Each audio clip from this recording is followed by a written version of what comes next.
আজ 7ই আগস্ট 2024। ভাইজ্যাকে আমাদের দ্বিতীয় দিন।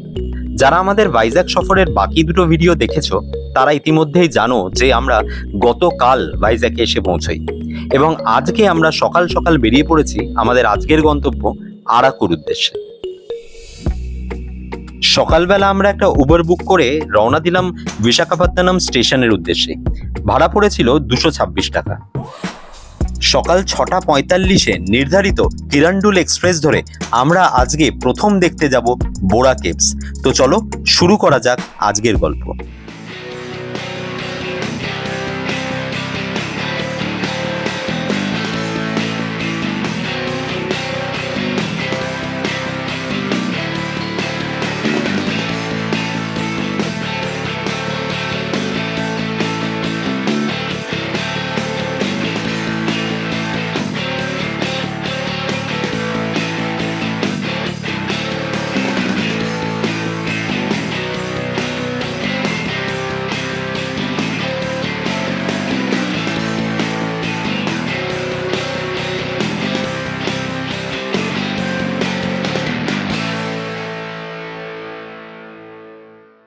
তো স্টেশনের ভিতরে চলে এসেছি এবং দেখতেই পাচ্ছ প্ল্যাটফর্মে রয়েছি। তো এই গাড়িটা হচ্ছে 08551 বিশাখাপত্তনম কিরণডুল প্যাসেঞ্জার স্পেশাল। আজকে আমাদের রিজার্ভেশন ছিল স্লিপার ক্লাসে, আর যাওয়া আসা মিলিয়ে একজনের খরচ পড়েছিল 200 টাকা। এবং এটা আমাদের বোরা কেভসে যাওয়ার জন্য নামাবে হচ্ছে বোরা গুহালু বলে একটা স্টেশনে, যেটা শিডিউল টাইম হচ্ছে 9:40। এখন ট্রেনটা কটায় পৌঁছবে সেটা একটা দেখার বিষয় হবে। তো প্রথমে আমরা যাব আজকে আরাকু ভ্যালির মানে ফার্স্ট স্পট যেটা, সেটা আমাদের হচ্ছে বোরা কেভস। তো বোরা কেভস দেখার পরে আমরা আরো কয়েকটা লোকেশনে যাব। তো এই ট্রেনটায় আমি এখন উঠবো এবং এই ট্রেনে কিন্তু আমরা সবাই মিলে একসাথে 7 জন সবাই মিলে কিন্তু যাচ্ছি টুয়ার্ডস বোরা কেভস। তো চলো জার্নিটা কেমন ছিল সেটা তোমাদেরকে দেখাবো।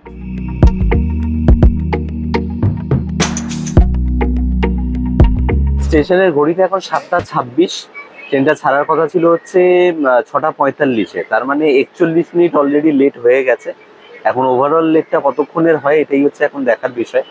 মানে ইন্ডিয়ান রেল আবার ইন্ডিয়ান রেলের মানে জায়গায় ফিরে এসছে, এটা দেখে খুব খুশি হলাম যে কালকে যে স্ট্যান্ডার্ড সেট করেছিল 5 মিনিট আগে ভাইজ্যাক পৌঁছে দিয়েছিল, তো সেই ব্যাপারটা আর মেনটেন হচ্ছে না। তো চলো এখন দেখা যাক কতক্ষণে পৌঁছে। আরাকু বিশাখাপত্তনম শহর থেকে 111 কিলোমিটার পশ্চিমে অবস্থিত।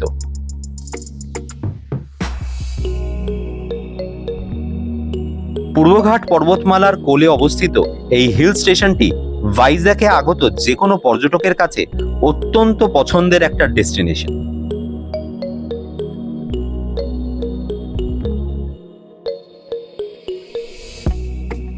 পাহাড়, নদী, জঙ্গল, জলপ্রপাত দিয়ে ঘেরা এই আরাকু মূলত একটি আদিবাসী অধ্যুষিত অঞ্চল।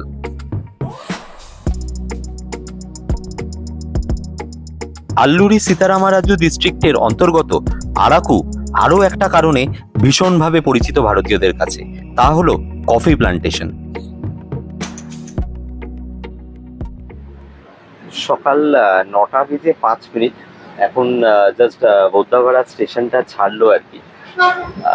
বিশাখাপত্তনম থেকে বোরা গুহালুর মাঝখানে টোটাল 8টা স্টেশন, দুটো স্টেশনকে জুড়লে টোটাল 10টা স্টেশনের ডিস্টেন্স। এবং এই আমরা মোটামুটি আর এরপরে একটা স্টেশন, তারপরেরটা হচ্ছে বোরা গুহালু। কিন্তু মুশকিল হচ্ছে এটাই যে যেহেতু এই ইনিশিয়াল লেটটা করেছিল সেই কারণের জন্য এটা এখানে পৌঁছানোর কথা ছিল হচ্ছে 8:18, সেখানে পৌঁছেছে 9:05 এবং 9:07 এখান থেকে ছেড়ে দিল। তো ওভারঅল এই যে লেটটা রয়েছে প্রায় 50-55 মিনিটের, এটা কিভাবে মেকআপ করবে এটাই এখন দেখার বিষয়। তো যাই হোক যাচ্ছি এবং হালকা বৃষ্টি শুরু হয়েছে। ওয়েদার কিন্তু ভীষণ মনোরম, ঠিক আছে, হালকা ঠান্ডা রয়েছে, খুব একটা গরম নেই, হিউমিডিটি একেবারেই নেই বললেই চলে। তবে খুব বেশি বৃষ্টি হলে সেটা একটু চিন্তার কারণ হবে। তো চলো দেখা যাক, মানে is the part of the journey.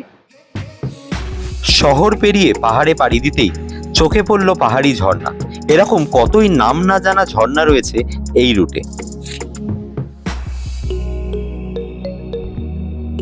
সেরকমই রয়েছে কত ছোট ছোট স্টেশন, যেখানে কিন্তু সারাদিন একটা বেঞ্চে বসেই এরকম অসাধারণ বৃষ্টি এবং প্রাকৃতিক সৌন্দর্য উপভোগ করতে করতে অনায়াসে কাটিয়ে দেওয়া যায়। বিশাখাপত্তনম থেকে বোরাগুহালু টোটাল ডিস্টেন্স হচ্ছে 98 কিলোমিটার বাই ট্রেন। তার মধ্যে আমরা 78 কিলোমিটার অলরেডি ক্রস করে গেছি। একটা ছোট্ট পাহাড়ি স্টেশন ছিল যার নাম হচ্ছে কেয়াদা, তো সেটা ক্রস করলাম আমরা। আরো 20 কিলোমিটারের জার্নি বাকি। তবে বাইরে বেশ ভালো একটা বৃষ্টি হচ্ছে, কিন্তু ওয়েদারটা কিন্তু অ্যাট দ্য সেম টাইম খুব প্লেজেন্ট, কারণ চারিদিকটা বেশ কিন্তু মানে ফ্রেশ এবং মানে গাছপালা সবুজ, তো দারুণ একটা ওয়েদার। এইরকম একটা মনোরম পরিস্থিতির মধ্যে দিয়ে আমরা যাচ্ছি। আরো 20 কিলোমিটার রাস্তা, দেখা যাক কতক্ষণে পৌঁছাই। ট্রেন যাত্রা যদি এতটাই সুখকর হয়, তাহলে না জানি কত রাস্তায় পাড়ি দেওয়া যায়। ধীরে ধীরে পুরো আকাশটা ছেয়ে গেল ঘন মেঘে, আর সেই মেঘের বুক চিরেই কিন্তু এগোতে থাকলো আমাদের রেলগাড়ি। ছোট বড় প্রায় 30টা টানেল ক্রস করে আমরা পৌঁছলাম এমন এক স্টেশনে যেটা জনমানবহীন, কিন্তু মানুষ না থাকলে কি হবে, রয়েছে তার পূর্বসূরিরা। ট্রেন এসে পৌঁছলো চিমিদিপল্লি স্টেশনে। অদ্ভুত একটা প্ল্যাটফর্ম, মানে প্ল্যাটফর্ম একেবারে মাটির লেভেলে, আর ট্রেন অনেকটা উঁচুতে, লোকে এইভাবেই যাতায়াত করে এখানে।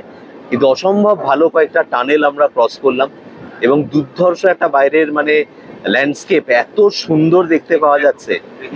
দারুণ দারুণ, মানে কেমন এনজয় করলে মানে এই ট্রেন রাইডটা? বেশ দারুণ, বেশ দারুণ। আমি সুন্দর আমি আর পাইনি কোথাও। আমরা আরাকু আগেও এসেছি, কিন্তু সেটা বাসে করে মানে গাড়িতে করে এসেছিলাম আমরা। রেকমেন্ডেড এটাই যে এটা এলে এই রাইডটা ট্রেনে করতে হবে। ঘড়িতে সময় কাঁটায় কাঁটায় সকাল 10:30, আর আমাদের ট্রেন প্রবেশ করলো বোরাগুহালু স্টেশনে। আরাকু শহর লোকাল সাইট সিইং এর জন্য গাড়ি এখান থেকে বুক করে নেওয়া যেতে পারে, এমনকি অটো পাওয়া যায় ঘুরে দেখার জন্য। তবে আমরা বোরাগুহা দেখে গাড়ি ঠিক করার প্ল্যানিং করি। আমরা এই বোরাগুহালু স্টেশনে নেমে গেছি, নেমে স্টেশনের বাইরে দিয়ে হেঁটে বেরোচ্ছি। তো এখানেও সেই কালীঘাটের পান্ডাদের মতো ব্যাপার আর কি, যে একেবারে ছেকে ধরবে, গাড়ি নিতে হবে গাড়ি নিতে হবে। তবে এই টোটাল ডিস্টেন্সটা ওই 650 মিটার মতো, তো পায়ে হেঁটে 15 মিনিট মতো সময় লাগবে। আমরা ব্রেকফাস্টও করিনি, তো এখন প্ল্যানিং হচ্ছে এই যাওয়ার পথে ব্রেকফাস্টটা করব, এবং ব্রেকফাস্টটা করে আমরা ফাইনালি বোরাগুহাতে আর কি প্রবেশ করব। বোরা কেভসে প্রবেশ করার আগে ছোট বড় অনেকগুলো কিন্তু হস্তশিল্পের দোকান চোখে পড়ে। এছাড়াও যেটা চোখে পড়ে সেটা হচ্ছে অনন্তগিরি হিলস মাউন্টেন রেঞ্জ। বোরা কেভস দেখতে আসা অ্যাডভেঞ্চার প্রিয় মানুষের কাছে নতুন সংযোজন হচ্ছে এই 600 মিটার লম্বা জিপ লাইন, যা পাহাড়ের উল্টো দিকে কোঠাগুড়া গ্রামকে কানেক্ট করে। বোরা কেভসের সামনে, জাস্ট গেটের সামনে রয়েছে। এবার আমরা একটু ব্রেকফাস্ট করে নেব। এখানে এপি ট্যুরিজমের একটা ক্যান্টিন টাইপের রয়েছে, সেখানে আমরা ব্রেকফাস্ট করে নেব। করে নিয়ে আমরা বোরা কেভসে এন্টার করব। কিন্তু যেটা বলার বিষয় সেটা হচ্ছে বোরা কেভসে কিছু নতুন অ্যাট্রাকশন অ্যাড হয়েছে। এই যে পিছনে যেটা তোমরা দেখছো, এটা একটা জিপ লাইন, এবং এটা অ্যাড করেছে নতুন ওরা। 500 টাকা করে পার হেড একটা এন্ট্রি। কিন্তু ব্যাপারটা হচ্ছে যে এখন সেটা মেনটেন্যান্সের জন্য বন্ধ রয়েছে, সো দ্যাট আমরা এটা যেতে পারছি না। তো আমরা ডিরেক্টলি বোরা কেভসের টিকিট কাটবো, এবং সেই টিকিটটা 80 টাকা করে নেবে পার হেড। সেই টিকিটটা কেটে আমরা বোরা কেভসে এন্টার করব। প্রবেশ করতে চলেছি বোরা কেভসে। স্থানীয়রা যাকে বলে থাকে বোরা গুহালু। বোরা শব্দটি তেলেগু, এর অর্থ হচ্ছে হোল। 1807 খ্রিস্টাব্দে ব্রিটিশ জিওলজিস্ট উইলিয়াম কিং প্রথম এই গুহাটি আবিষ্কার করেন। তবে মনে করা হয় এর উৎপত্তিকাল 150 মিলিয়ন ইয়ার্স আগে। গুহাটির দৈর্ঘ্য 200 মিটার হলেও টোটাল ট্রেক কিন্তু প্রায় 350 মিটারের। ভারতে অবস্থিত গুহাগুলির মধ্যে এটিই কিন্তু সবথেকে ডিপেস্ট।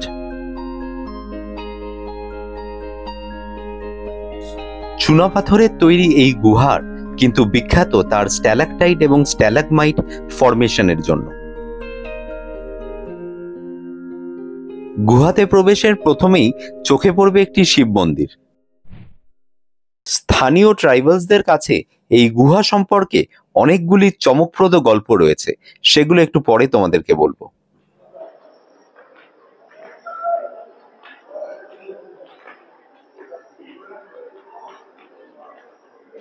এবার বোরা গুহার ভিতরে আর কি প্রবেশ করা শুরু করলাম, নিচে নামছি। তো এখানে একটা লোকাল একটা ফটোগ্রাফার ছিল, ওর থেকে যেটা জানলাম সেটা হচ্ছে 250 টোটাল স্টেপ আছে, টোটাল 250টা স্টেপ রয়েছে। তো 250 স্টেপ নিচে নামতে হবে এবং 250 স্টেপ উঠতে হবে। তো সেটা মানে আমার মালয়েশিয়ার ভিডিও যারা দেখেছে আর কি, তো সেই তুলনায় বা আমার ইনফ্যাক্ট মুম্বাইয়ের ভিডিও যারা দেখেছে তারা হয়তো জানে যে এইগুলো খুব একটা অসুবিধা হবে না, এবং এখানেও আশা করছি সমস্যা হবে না। তবে ডেফিনেটলি যারা অসুস্থ বা হয়তো কোনো রকম পায়ের সমস্যা রয়েছে বা বয়স্ক মানুষ, তাদের জন্য কিন্তু অ্যাভয়েড করাই বেটার। অনেকে মনে করেন বহুকাল আগে এক রাখাল গরু চড়াতে চড়াতে এই গুহার সামনে এসে পড়ে এবং একটি গর্তের মধ্যে দিয়ে তার গরুটি প্রায় 200 ফিট ভিতরে পড়ে যায়। কিন্তু পরে সে তাকে অক্ষত অবস্থায় খুঁজে পায় এই গুহার মধ্যে, এবং যে জায়গায় তাকে খুঁজে পাওয়া যায় সেখানে নাকি একটি শিবলিঙ্গ দেখতে পাওয়া যায়। ক্রমেই ধারণা রটে যায় যে শিব ঠাকুরই এই গরুটির ত্রাণকর্তা।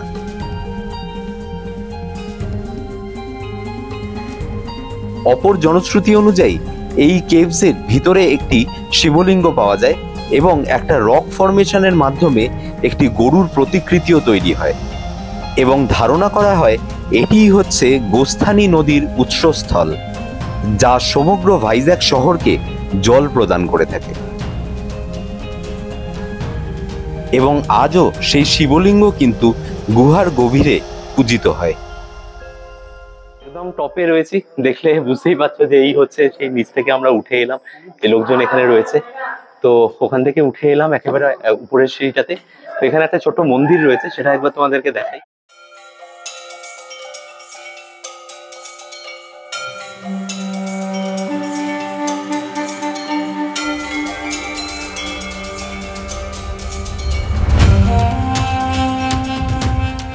তো এই যে পয়েন্টটাতে আমরা এলাম, এই পয়েন্টটা ভীষণ ইন্টারেস্টিং, কারণ এই জায়গাটা যে মানে দেখাচ্ছে এর ঠিক এক্স্যাক্টলি 100 ফুট উপরে যে রেল ট্র্যাকটা রয়েছে, সেই রেল ট্র্যাকটা দিয়ে আমরা এলাম এখানে। এবং টোটাল হাইটটা হচ্ছে 178 ফুট ওই রেল লাইনটা। সেই রেল লাইনটা এটা ঠিক উপরের এখান দিয়ে যাচ্ছে, আমরা এটাতেই করে ট্রেনে করে এসেছি। এবং এখন আমরা যেখানে দাঁড়িয়ে রয়েছি সেটা 2182 ফিট উচ্চতায় সি লেভেল থেকে। তো মানে এখান থেকে এরকম একটা রেলওয়ে রয়েছে, এটা কিন্তু একটা অ্যামেজিং ব্যাপার আর কি। মানে এই গুহাটা আমরা ক্রস করেই কিন্তু এখানে এলাম।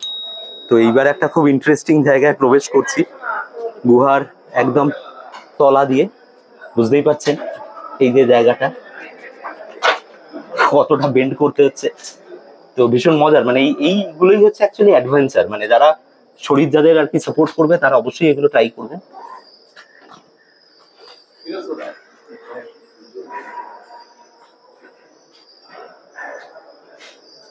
এরকম আরো কয়েকটা পয়েন্ট রয়েছে, এটাই সব থেকে অ্যাকচুয়ালি মানে টাফেস্ট পার্ট এই গুহার।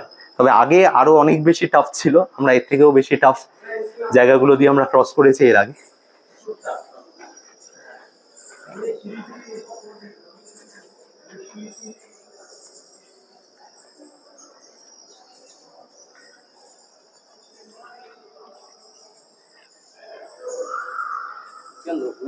হ্যাঁ আছে আছে, যত ভিতরে যাবেন তত তো লোক কমে যাবে।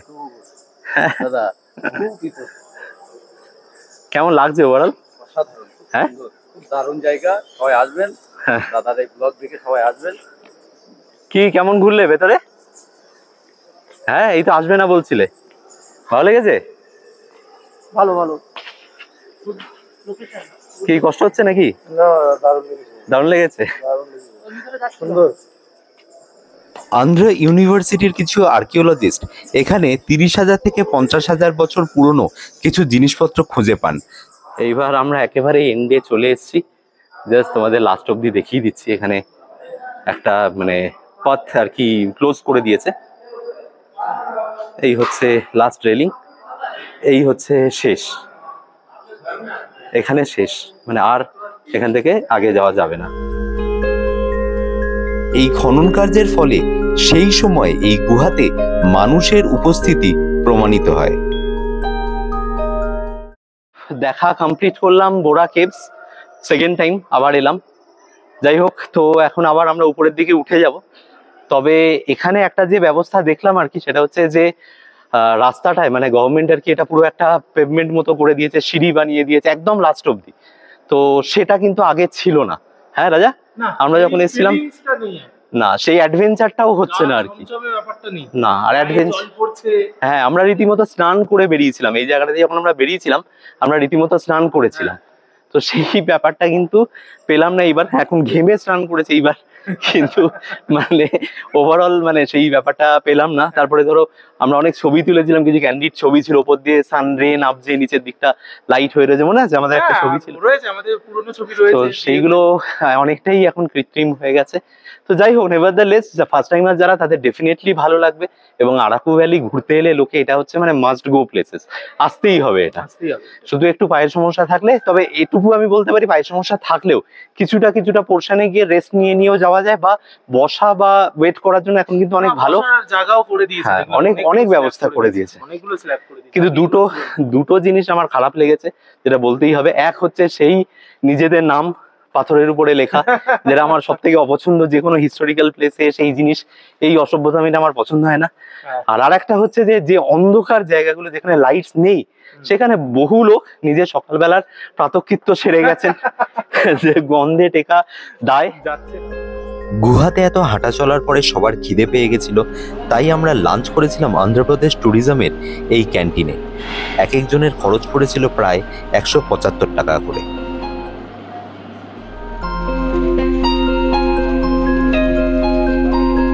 কিন্তু খাওয়া দাওয়া কমপ্লিট করতে না করতেই নামলো মুষলধারে বৃষ্টি। যদিও সেই বৃষ্টি আমাদের ঘুরতে যাওয়ার প্রবল ইচ্ছাকে দমিয়ে দিতে পারেনি। আমরা গাড়ি রিজার্ভ করে বেরিয়ে পড়লাম।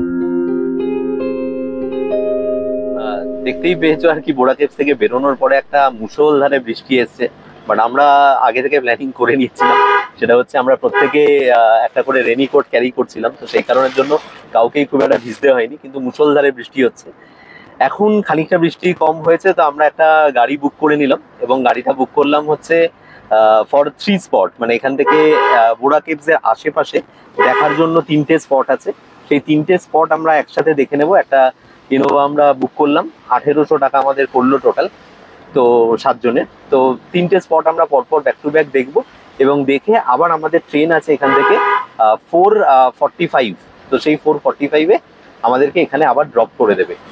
ঠিক আছে, আমরা আরাকু যাচ্ছি না। আরাকু না যাওয়ার বিশেষ কারণ হচ্ছে যে আরাকুতে বেসিক্যালি যে মিউজিয়ামগুলো রয়েছে সেগুলো আমরা আগেও গেছি, আর আমি অতটা ওয়ার্থ আমার মনে হয় না যে আরাকু যদি স্টে করা হয় তাহলে ওইটায় যাওয়া যেতে পারে, এবং তার জন্য কিন্তু বোরা কেভস থেকে অনেক আগে বেরোতে হবে, টাইমটা অনেক অ্যাডজাস্ট করতে হবে, তাহলে আরাকু পৌঁছানো পসিবল হয়। তো আমরা এই ন্যাচারাল যে ভিউ পয়েন্টস গুলো রয়েছে, ওয়াটারফল রয়েছে, সেগুলোই মেনলি দেখবো, এবং দেখে আবার এখান থেকে ফিরে এসে একই প্রসেসে ওই একই ট্রেনে আমরা আবার ফেরত যাব ভাইজ্যাকের জন্য।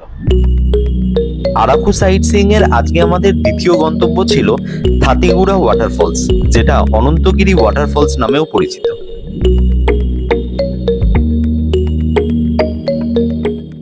বৃষ্টি একদম ছিটে ছিটে পড়ছে। এই যে লোকজনের প্রিপারেশন আমি দেখিয়ে দিচ্ছি, এই হচ্ছে প্রিপারেশন, সবাই কিন্তু এইভাবে প্রিপেয়ার হয়ে নিয়েছে, তো এটা খুব ইউজফুল, কাজে দিয়েছে। সামনেই রয়েছে, বেশি দূরে নয়।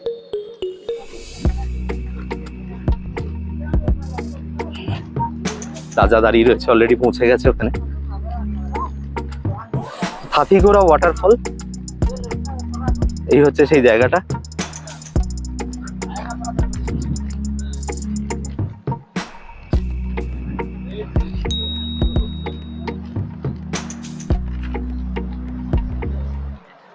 প্রথমে ভিউ পয়েন্টটা দেখাচ্ছি, এবং তারপরে তোমাদেরকে ওয়াটারফলটা দেখাবো।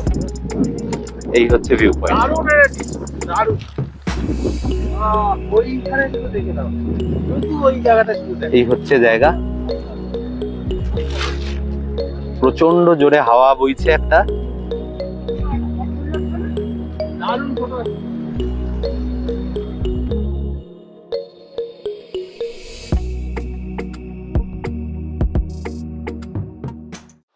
সো দেখতেই পাচ্ছ এসে গেছি আমরা থাটিগোড়া ওয়াটারফলসে। এটাই আমাদের আজকে ফার্স্ট পয়েন্ট, 3টে যে পয়েন্টে আমরা ঘুরতে আসবো।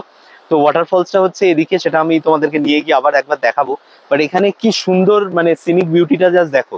বৃষ্টিটা সবে থেমেছে, জাস্ট নাও বৃষ্টিটা থেমেছে, হালকা হালকা একটা মানে গায়ে একটা মোটামুটি বাষ্প মতো লাগছে, এবং সামনে ওয়াটারফলসের আওয়াজ আসছে, একটা সুন্দর দুর্ধর্ষ একটা ভিউ। জাস্ট জায়গাটা একবার দেখুন এখান থেকে।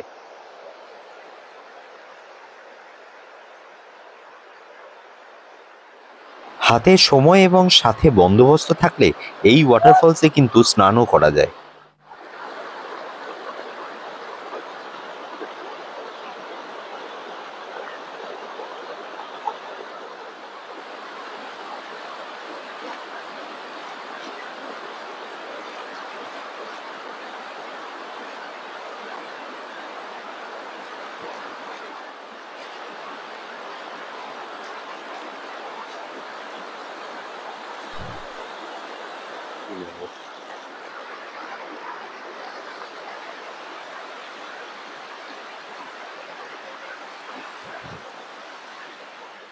সো এইবার উপরে উঠছি, তো দেখলে তোমরা জায়গাটা কেমন, আশা করি নিশ্চয়ই তোমাদের ভালো লাগছে জায়গাটা। আর ওয়েদারটা চমৎকার হয়ে গেছে বৃষ্টি হওয়ার পরে। টোটাল 100টা সিঁড়ি ভেঙে আমরা নেমেছিলাম, আবার এখন 100টা ভেঙে উপরে উঠছি। আমরা এসে পৌঁছলাম অনন্তগিরি কফি প্লান্টেশনের সামনেটায়, যেটা ভিউ পয়েন্ট রয়েছে। এখানে কফি প্লান্টেশন দেখা যায় এবং আশেপাশে কফি বিক্রি হচ্ছে এবং কফি বিনসও বিক্রি হচ্ছে। তো এখান থেকে কফি কিনে খাওয়া যায়, বাড়ির জন্য নিয়ে যাওয়া যায়। তো এই হচ্ছে স্পটটা। আবার একটু অল্প বৃষ্টি আসছে, তো আমরা সেই মতো প্রোটেকশন নিয়ে আমরা আবার নিচে নামবো দেখার জন্য।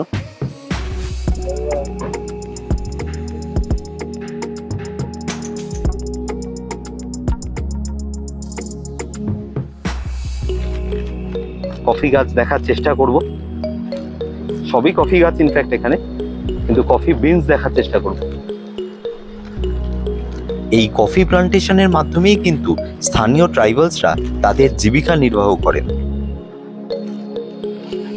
এবার তোমাদেরকে কফি বিনসটা দেখাচ্ছি। এই হচ্ছে কফি বিনস, এই যে দেখা যাচ্ছে, এই হচ্ছে কফি বিনস, দেখতেই পাচ্ছ।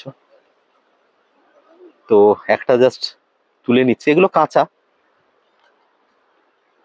এই হচ্ছে কফি বিনস, দেখতে পাচ্ছ। তো এইগুলোকেই শুকিয়ে রোস্ট করে তারপরে কফি তৈরি হয়। তো এটাই হচ্ছে কফি প্লান্টেশন। তো এই যে চারিদিকটা তোমরা দেখতে পাচ্ছ, এটা হচ্ছে অনন্তগিরি কফি প্লান্টেশন। তো আমরা চারিদিকটা ঘুরে বেড়াচ্ছি, অনেকটা নিচ পর্যন্ত গেলাম এবং পুরো জায়গাটা দেখলাম। তো এখানে কফি বিনসও তোমাদেরকে দেখালাম। তো এই জিনিসগুলোই আর কি এখানে দেখার। এবং এখানকার এই যে অনন্তগিরির যে কফি প্লান্টেশন, এটা ফেমাস। এখান থেকে প্রচুর কফি আমাদের ভারতবর্ষের বিভিন্ন জায়গায় ছড়িয়ে পড়ে। তো চলো সামনে একটু আমরা এবার গিয়ে কফি খাবো এবং সেটারও টেস্ট তোমাদেরকে বলবো।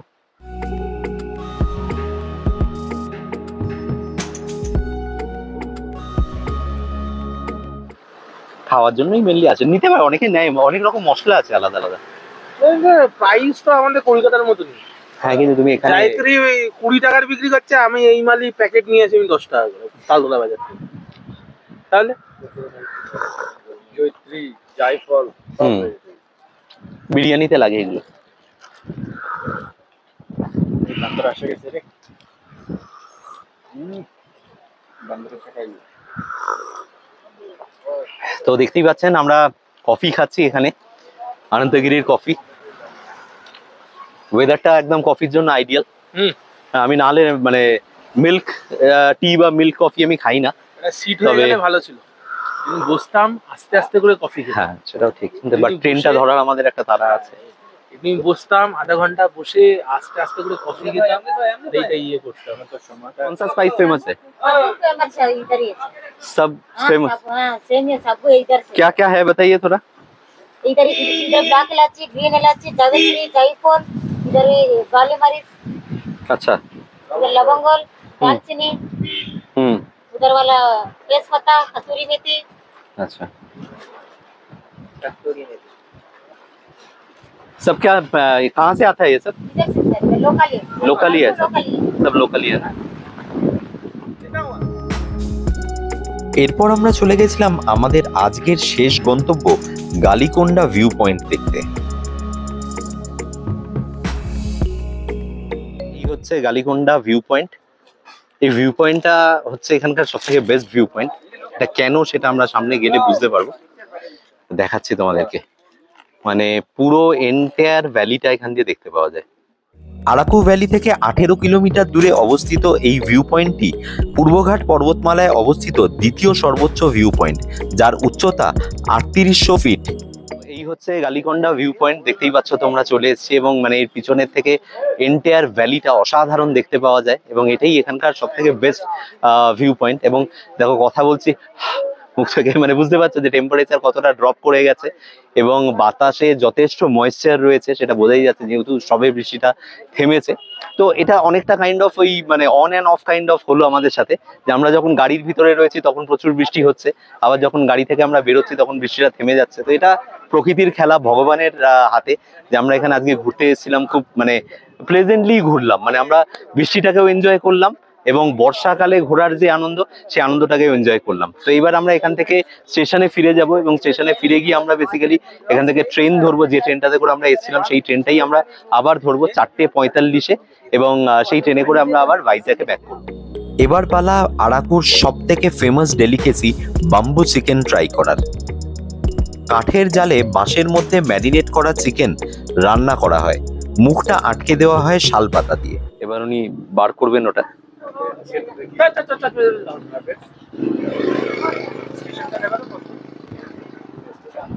এই হচ্ছে চিকেন।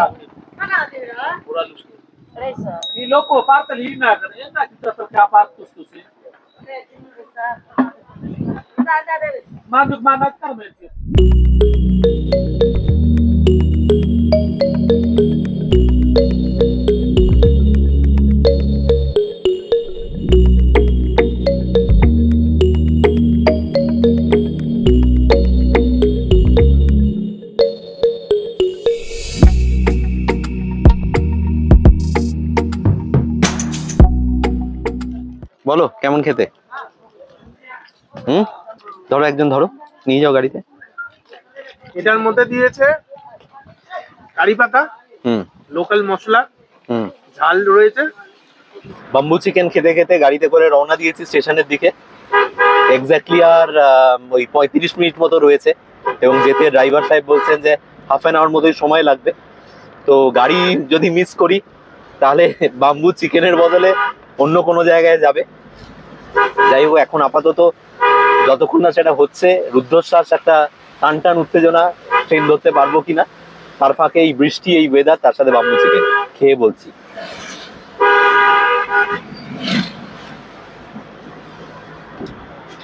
কারি পাতার গন্ধে, বাঁশের খোলের মধ্যে চিকেনটার জাস্ট টেস্ট, এখানে এলে অবশ্যই ট্রাই করবে, মাস্ট ট্রাই, এর কোনো অন্যথা নেই। 500 গ্রাম চিকেনের দাম নিল 300 টাকা, ঠিকঠাক, মানে কোয়ান্টিটিতে কোনো মান নেই, ঠিকঠাক দিয়েছে আমাদের, দারুণ। এরপরেও হাতে যদি সময় থাকে তাহলে তোমরা দেখে নিতে পারো কাটিকি ওয়াটারফলস, যেটার জন্য কিন্তু 2 কিলোমিটার মতো ট্রেক করতে হয় এবং 5 কিলোমিটার রাস্তা কিন্তু স্থানীয় ড্রাইভারদের থেকে গাড়ি নিয়ে যেতে হবে। এই গাড়ি কিন্তু সেখানে পৌঁছাতে পারবে না। আর আরাকু গেলে অবশ্যই দেখে নিতে পারো পদ্মপুরাণ গার্ডেন, সাথে হচ্ছে তোমার কফি মিউজিয়াম আর ট্রাইবাল মিউজিয়াম। পৌঁছে গেছি স্টেশনে। তো এখান থেকে আমরা ভাইজ্যাগ ফিরে যাব এবং ভাইজ্যাগে ফিরে গিয়ে আজকে আর কোথাও অ্যাজ যাওয়া নেই, সবাই খুব এক্সস্টেড, খুব টায়ার্ড। তো আজকে আমরা ভাইজ্যাগে ডিরেক্টলি হোটেলে পৌঁছে যাব। হোটেলে পৌঁছে গিয়ে আমরা আজকে রেস্ট নেব, কারণ কালকে সকালবেলা আমাদের check out from the hotel এবং তারপরে কিন্তু আমাদের ফুল ডে ভাইজ্যাগ ট্যুর, মানে যেগুলো আমাদের গাড়ি বুক করা আছে, যে গাড়িতে করে আমরা কালকে ঘুরে দেখবো ভাইজ্যাগের বিভিন্ন জায়গাগুলো। তো সেটা একটা আলাদা ব্লগ তোমাদের জন্য আসবে। এই পর্যন্ত যদি তোমরা আমাদের ভাইজ্যাগের ব্লগ দেখে থাকো, এই আরাকুর ট্রিপটা দেখে থাকো, তাহলে যদি ভালো লাগে তাহলে অবশ্যই এই চ্যানেলটাকে সাবস্ক্রাইব করে নিও। আর ভ্রমণ সংক্রান্ত যে কোনো রকম সহায়তার জন্য তোমরা আমাদের যোগাযোগ করতে পারো আমাদের সোশ্যাল মিডিয়া হ্যান্ডেল ইনস্টাগ্রামে গ্লোবট্রটার ইন্ডিয়া 2024-এ এবং ফেসবুকে গ্লোবট্রটার ইন্ডিয়ায়।